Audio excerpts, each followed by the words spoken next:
Still lots to talk about from Alabama scrimmage last Saturday, and also a ton of recruiting information to go over. Let's get at it. Locked On Bama, your daily podcast on the Alabama Crimson Tide. Part of the Locked On Podcast Network, your team every day.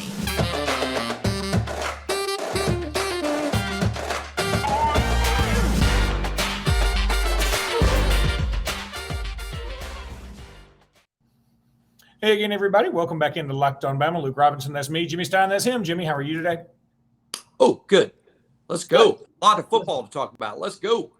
Let's go. Let's talk some more scrimmage. We didn't get into some aspects of the scrimmage from the other day on the previous podcast. One thing I know everybody wants to talk about. Look, Bryce Young is Bryce Young. I mean, he's a magician. He's awesome. He's the Heisman winner, reigning Heisman winner. We know he's good. I want to know about the other two guys, Milroe, and in the brief highlights the university puts out. And I get it. I get why they're not putting many highlights out. At the same time, put some more highlights out. I mean, I understand. But Milroe had a nice pass. I want to say his pass was to Prentice, if I remember right. And then Ty Simpson also made an incredible throw, like against his body, going one way, throwing another. It's the kind of pass that 15 years ago a coach would have said, you're never playing football again if you ever throw that pass. And instead now, if you cannot throw that pass a la Patrick Mahomes, you won't play football ever again because you can't throw it. You know, one of the things that stands out to me when we discuss Milroe and Simpson is the stereotypes, in this case, which to me are completely incorrect. For instance, there's this idea that Milroe is all athlete, not a great passer, a lot like Hurts. He's not going to be a good thrower early on in his career. Ty Simpson is the coach on the field. He's ice cold. He's not going to make mistakes. He's Mac. He's not super athletic, but he has no floor. Jalen Milroe is all ceiling, and Ty Simpson is no floor. I think those things are generally incorrect. There's a little bit of truth to both, but they're generally incorrect. Milroe, for one, is a really bright kid. I mean, very bright. He was selected by the university to go speak on behalf of all Alabama scholarship athletes at an SEC leadership event. I mean, this kid is he's a smart kid. That's one. Number two, I think at the same stage, and understand what that means. At the same stage means I'm comparing Milroe as a year two college football player to Jalen Hurts as a year two college football player. I think Milroe is more advanced as a passer than Jalen Hurts at the same stage. And, you know, I think he's more advanced than that and has a higher upside than that. Now with Ty Simpson, yeah, he's a coach's kid. Yeah, he's ice cold. Yes, there might be fewer mistakes, but it sells him short as an athlete. Ty Simpson is extremely athletic. I think he's a plus athlete for the position, even at the SEC level. And I couldn't be more excited about both in the long term. But this is what we have to panic about. If some of you guys are more prone to panic than others, some of you guys are more prone to negativity than others, I'm going to feed into that right now by giving you some reasons to be negative and to panic. And that's that while I think Jalen Milroe is going to be a better player than even Jalen Hurts, and I think Ty Simpson is basically Mac Jones, but a much more premium athlete, we're talking about Ty Simpson in year one and Jalen Milroe in year two. Quarterback is a developmental position. Don't be confused because you can name a freshman that had a big year in year one. I mean, if that's your expectation, this game is going to disappoint you a whole lot more than it's going to excite you. This is a developmental position. I'll be a little worried as an Alabama fan if Ty Simpson or Jalen Milroe is the quarterback this year. But I'm only talking about in terms of inexperience, and I know these guys are going to be good as we go along. But as far as 2023, I couldn't be more excited about both. I think it'll be a heck of a battle, and I'm glad I don't have to wager on the winner. I will lean Milroe for 2023, but would I be surprised if it's Ty Simpson? Not even an inch surprised. I want to preface this by saying I'm not selling Jalen Hurts short at all when I say what I'm about to say, and this is me building suspense to what I'm saying. I'll also acknowledge that in this preseason game, Jalen Hurts just went 6 for 6 for the Eagles, and that he looks to really be developing very, very well. And he has definitely taken some strides. Put it this way, all right? You're talking about comparing these two to Hurts or to Mac or whatever. And I think the comparison to Hurts is a better one because he actually played as a freshman.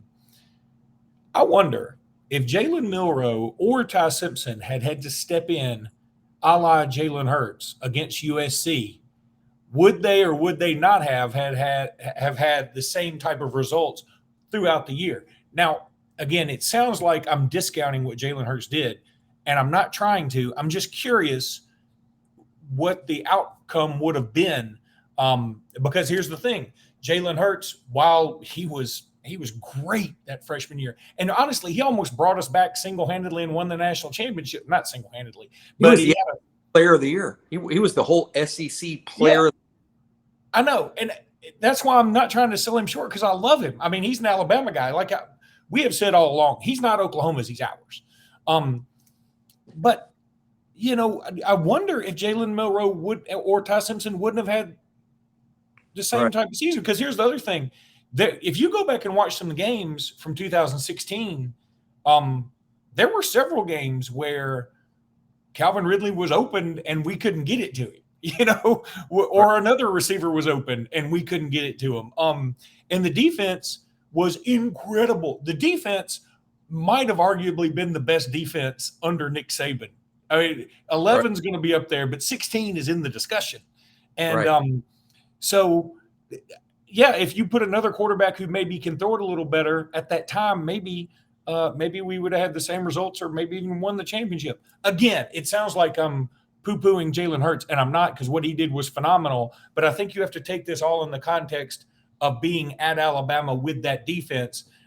It's not fair to compare it with other teams because they wouldn't have had that defense. They wouldn't have had Calvin Ridley, who was underutilized that year. Let's call a spade a spade. So anyway, Jimmy, I need to tell everybody. Well, I want you to say this. Go ahead. No, I'll just say I'll speculate wildly and say I think Jalen Milroe's true freshman year was last season. Mm-hmm. I think all things being equal, which means give him that 2016 defense and the players around him. And I think Milroe's freshman season honestly would have looked extremely similar to Hurts, and that includes potentially getting to the national championship game and doing the things that Hurts did. I think it would have looked similar. Ty Simpson's true freshman year is this fall. I mean, yeah, he showed up in the spring, but it's this fall. And I'll say the same. I think Alabama with Jalen Milroe last year or Ty Simpson this year could win all the games and be highly functional in terms of a team competing to win a national championship. Would they win it all? Probably not, but Hurts didn't either. And I do think, like you've already pointed out, which is very right, last year's defense, this year's defense should be really good, but not 2016 level. And that helped Hurts a great deal, no doubt. But I'm just telling people, Jalen Milroe is really gifted, and Ty Simpson really gifted. I can't wait to see how that turns out. And I'm a big fan of both, and I'm not going to be surprised either way. If it's either one of them, I won't be surprised. I think they're both great. Let me tell everybody about Bet Online. I'm going to put the Bet Online little logo thing up there because that's how technically savvy I've gotten here recently. BetOnline.net is the fastest and easiest way to check in on all your betting needs. Find all your favorite sports and events at the #1 online source for odds, lines, and games. Find reviews and news of every league, including Major League Baseball, NFL, NBA, NHL, combat sports, esports, and even golf. BetOnline continues to be the top online resource for all your sports wagering information, from live in-game betting, scores, podcasts, whatever you need. They got you covered from head to toe, baby. So go on over to BetOnline today. Use your mobile device if you want to learn more about the action that's happening right now at BetOnline, because BetOnline is where the game starts. All right, Jimmy, let's talk a little bit about the offensive line here. Well, that's not as fun as the quarterbacks. It isn't. But it's the point of contention with Alabama right now. I mean, the national narrative, if you just listen to the national guys, you would almost think Alabama is, I don't know, Purdue. I mean, they're overachieving despite the offensive line. Based on last year, a lot of people worried about it this year. It's going to be the Achilles heel. There's still some dudes on that line, y'all. I mean, look, it's not a vintage offensive line. It is not the offensive line, the couple of them that have won the Joe Moore Award. Maybe let's go back to 2020. It's not that one. There's no doubt. But they're talking – it looks like it could be Tyler Steen. Dalcourt was the center. I believe that's right in the scrimmage, right? The first team center? He played, my understanding is, of course I wasn't there, didn't talk to people there, but my understanding is from reading junk on the internet that Dalcourt played more #1 snaps. Let's be honest too, the university does provide us photos and videos, and it has appeared that Dalcourt is with the #1 group more often than not. Ekiyor and Latham. And then there's been some dispute if it was Javion Cohen playing the most snaps or not. Right. Cohen and Randolph appear to be splitting snaps at #1 left guard. I see two reasons there. And again, this is just me speculating because that's what we have to do since that's the information. We don't have solid information, so we're speculating, right? Javion Cohen, as most of you know, missed a complete 30 days or more this summer as he dealt with mental health issues, which he awesomely shared with everybody, making the world a better place. By reminding us all that mental health is just as important as physical health. But Javion missed 30 to 40 days of, and this is the thing, he knows the plays, the playbook hadn't changed. He knows that, right? He knows what to do. He started all year and he's a smart kid. But the thing is, can you imagine, just ask yourself, I mean, those of you who work out or not, but take 35 days off of working out.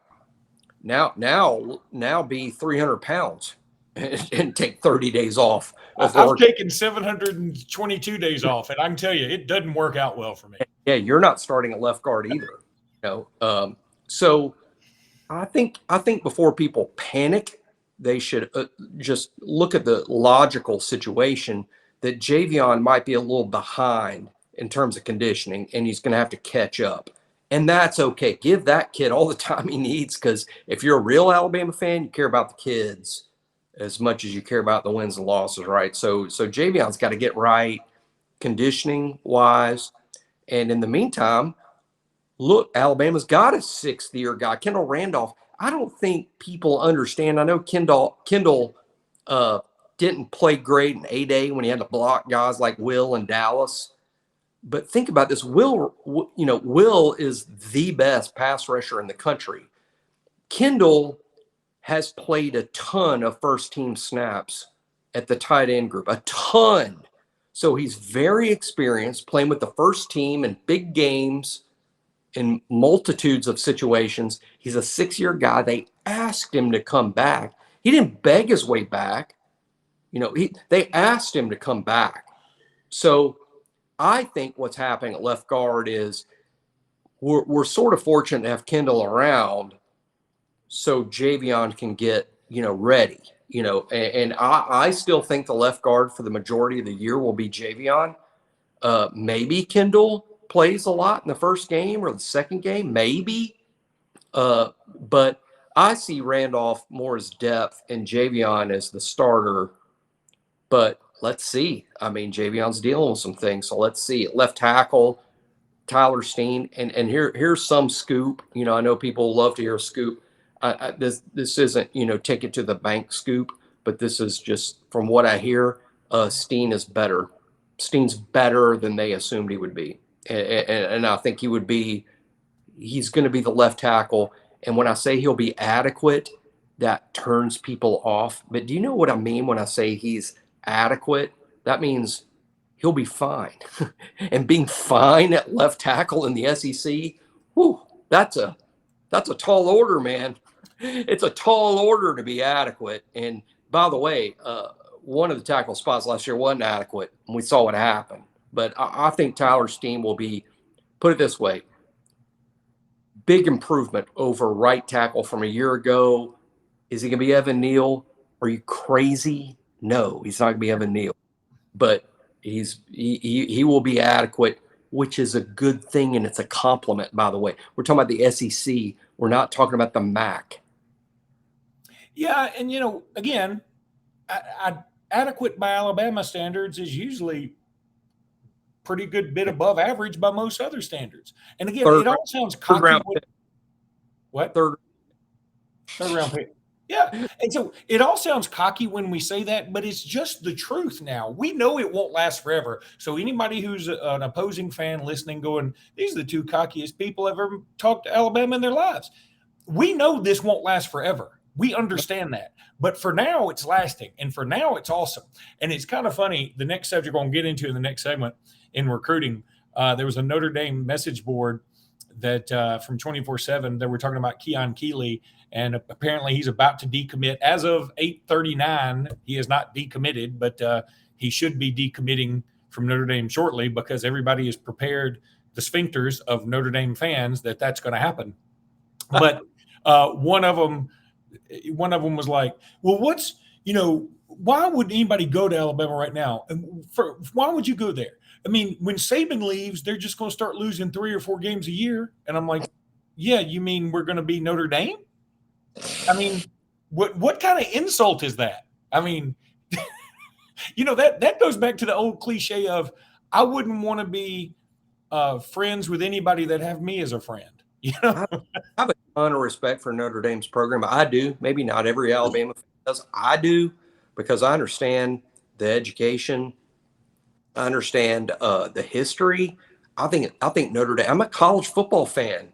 I'm an Alabama fan, but I'm a college football fan too, right? And I get it. I think Notre Dame is like really cool, and the academics are awesome, and touchdown Jesus and everything like that. I'm Catholic myself. I mean, I Rudy the movie. I mean, I get all that, but also now the other side of that is, if you're Notre Dame and don't understand why some kid would choose to play for Nick Saban at Alabama, you are not attached to reality.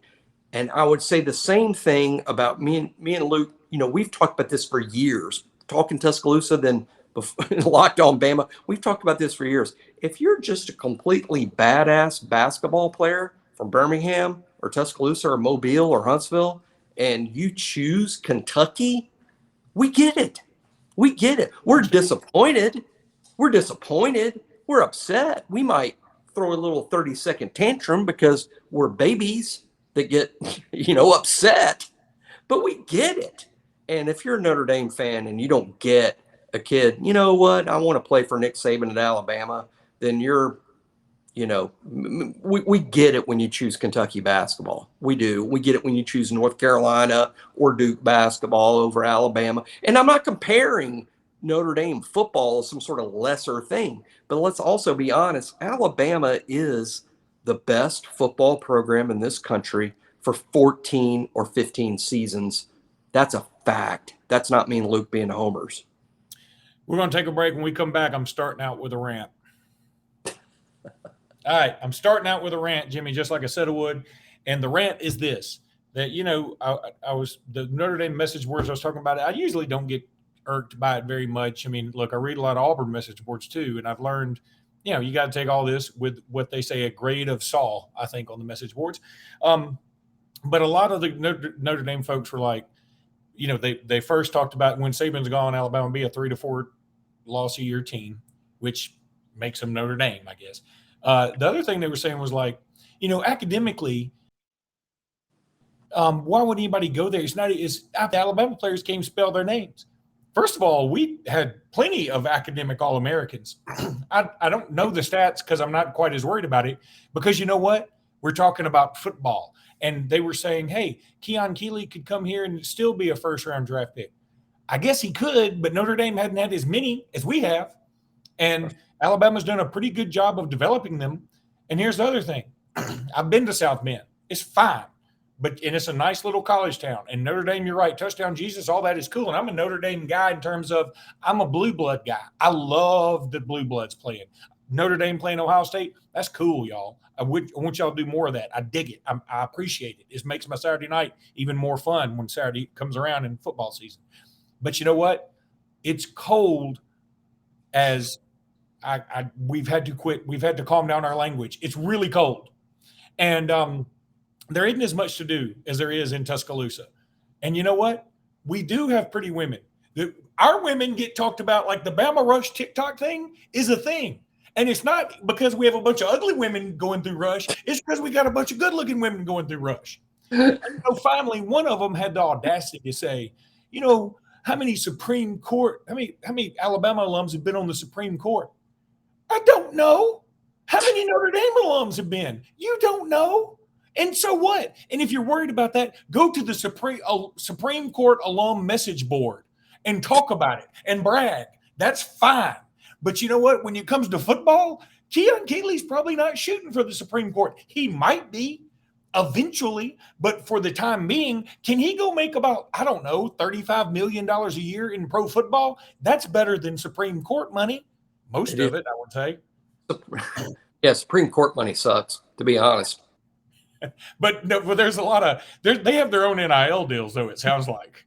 I'm probably about to be investigated, audited for all of this. I was 18. They wouldn't let me into Notre Dame. They honestly wouldn't let me into. I went to law school, but they probably wouldn't have let me into Notre Dame when I was 18. But I just remember, so me and Keon, you're talking about apples and oranges here, right? But call me crazy, but Keon might be more into, girls than Supreme Court history. Well, wait a minute. Hold on, Jimmy. The FBI is here. They're already raiding my hotel room because I've made a derogatory remark about Supreme Court. I haven't, though. I mean, Supreme Court. Well, they don't make a lot of money. That's true. And I would think, call me. I think Keon might be into girls and money. I mean, I'm pro. Me and Keon are on the same page. It's not apples and apples. We have more in common than I thought. Let's talk a little bit more. We haven't talked about Raymond Pulidio. Is it Pulidio? What you confused me with the way I screwed it up. I knew I did. It's Pulidio, I think.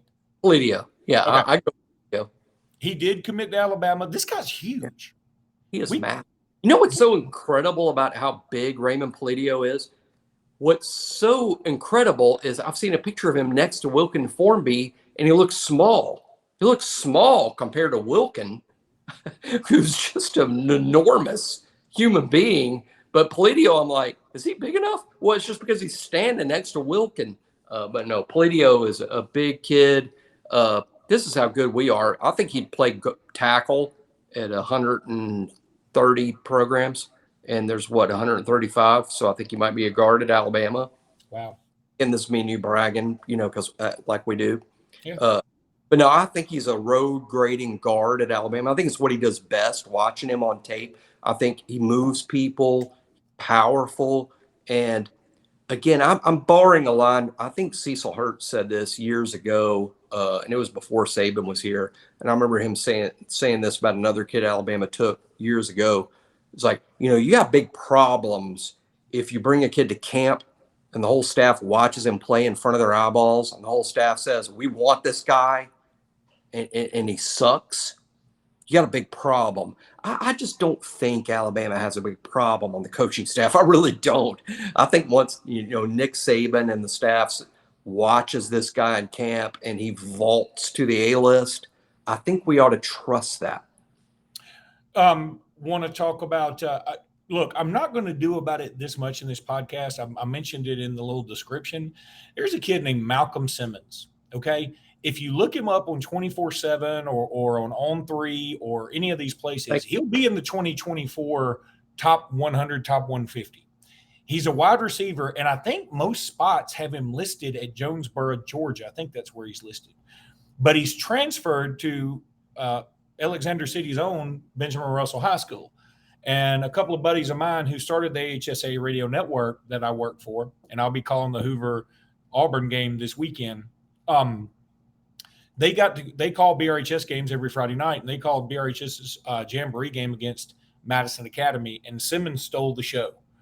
I think this guy's going to be a thing. Now, if you look at his offer list, it's not tremendous right now. It's going to be tremendous. I know he apparently grew up an Alabama fan. The rumor is, so that's a positive, but he's right down the road from Auburn. What? You got a size on this fella? I can get you one. I don't have one right now. Is he a 6'4" crazy size? I think he's a six footish, but fast ball hawk. Also good wide receiver, just a good athlete. So we'll talk about him later because I'm gonna find out some more.